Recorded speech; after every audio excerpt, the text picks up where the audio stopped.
Comment faire pour continuer quand c'est difficile et ne pas abandonner? Partie 1.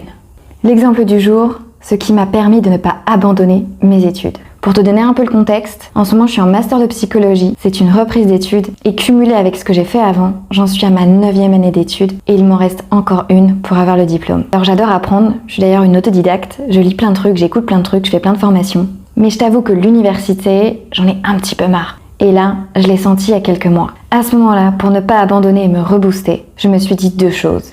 La première, c'est que je me suis rappelé qui j'étais. Je me suis attachée à mon identité, à la personne que je suis, à celle que j'ai envie d'être. Je me définis comme une battante, comme quelqu'un qui est persévérante et qui s'arrête pas devant les premières difficultés. Alors à ce moment-là, je me suis dit à moi-même, Laure, t'es une battante, t'es pas une personne qui abandonne. Alors la prochaine fois que t'as envie d'abandonner quelque chose qui te tient à cœur, que face à des obstacles qui te rendent le chemin plus difficile, rappelle-toi qui tu es et qui tu veux être.